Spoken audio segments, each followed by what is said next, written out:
Hi everyone, this is Manshugorangali and this is my English channel. Today I'm going to read my script. I wrote it down and translated from Russian to English. It's about my personal journey, my passions, my story. So it will take around 10 minutes. So I'm going to read and I hope you enjoy it. If you have any questions and then please leave me comments and subscribe to my channel. My name is Manshugorangali. I have come up with a title for myself, The Monk in Pink Glasses. Why a monk? Because I'm passionate about spirituality and psychology. Once upon a time, I decided to leave my job at Lim Kok Kuen University, where I worked in the field of education and marketing. Of course, I'm very grateful for the opportunity to visit many countries, more than 15, including South Africa. And why in pink glasses? Because I'm a positive person myself and I love to control my reality, for which I use a tool called the MasterKit. And recently I attended a concert by Dimash and it was a bright event for me personally that had an impact on me. I was able to shake his hand and he specifically took my phone and we took a selfie together.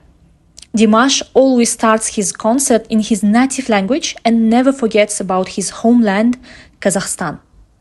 I also want to share a few words from the famous Abai. The need of the soul is a desire to see everything, know everything, learn everything. If this desire fades away, if you don't want to know everything or even a part of it, then you are no longer human. If we don't strive for knowledge, then our soul is no longer a human soul. Why I'm standing before you? I want to share my story and inspire you to search for your true purpose and passion. Recently, I have just realized my true calling. It came to me as an epiphany after much reflection and self-awareness work. I am a student of Darya Trutneva, the creator of the MasterKit methodology. I'm currently 36 years old and happily married. My favorite activity has become providing consultations and helping people, as well as managing my own YouTube channels. But my greater purpose is to speak in front of people and become a public speaker. When I was young, I often watched the news on the ORT channel and admired the beautiful woman who delivered them. I dreamed of becoming like her, being a news anchor.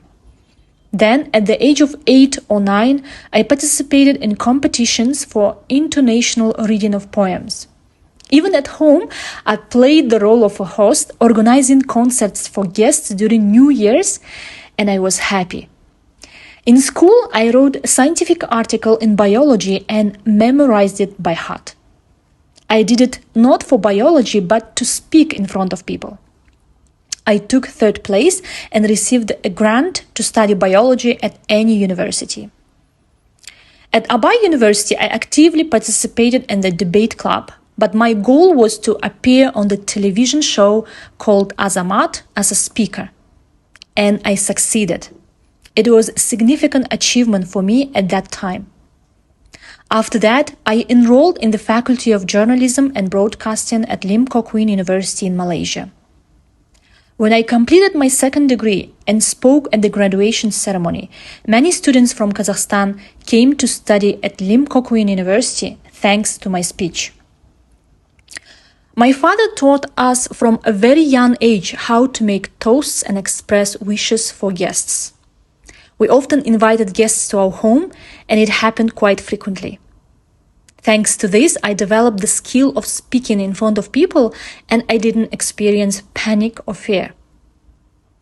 My life itself showed me and gave me hints about who I am, but I didn't want to see them.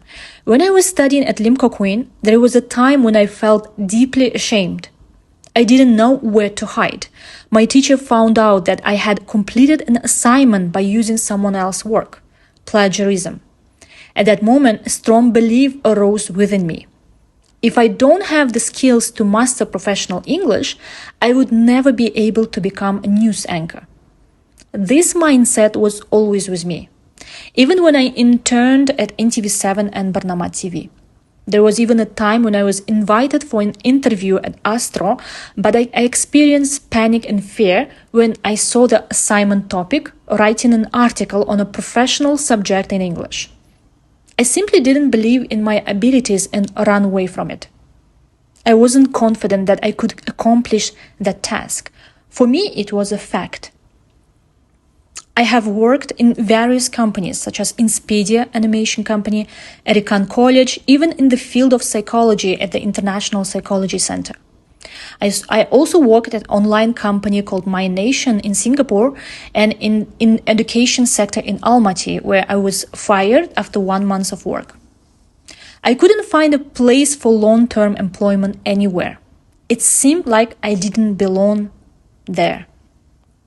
My family and my brother believed that I had lost my brightness, as if the fire within me had extinguished.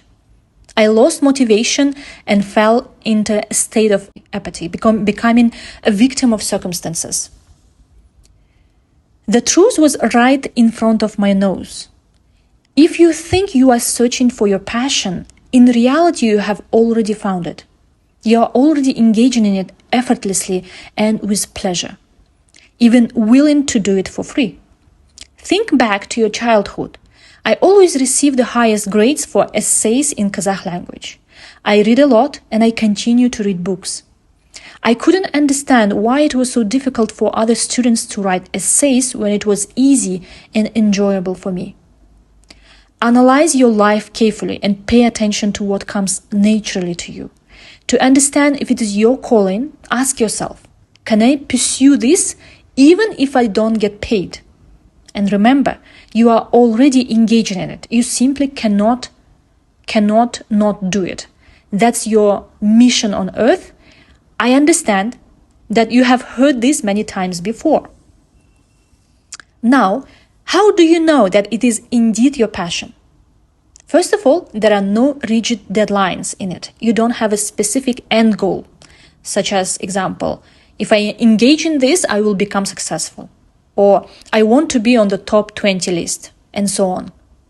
Second, your purpose simply wants to manifest in life. Your soul has already come into this world to embody and engage in it. 3, you excel in it effortlessly. 4, you experience joy and pleasure when you engage in it. It's not just a job for you. 5, if you seriously pursue it, you will see results in your life, as if everything is flourishing. As a result, you automatically become a happy person, and everyone around you will consider you very lucky. Lastly, now and in the past 10 years, the word purpose and passion have become so popular almost like a myth. People have invented them themselves, and there is too much fixation on them. In reality, it's just our work. Some people have this belief that if they don't find their purpose, then life has no meaning. But that's not true. We have simply imposed so many requirements on it.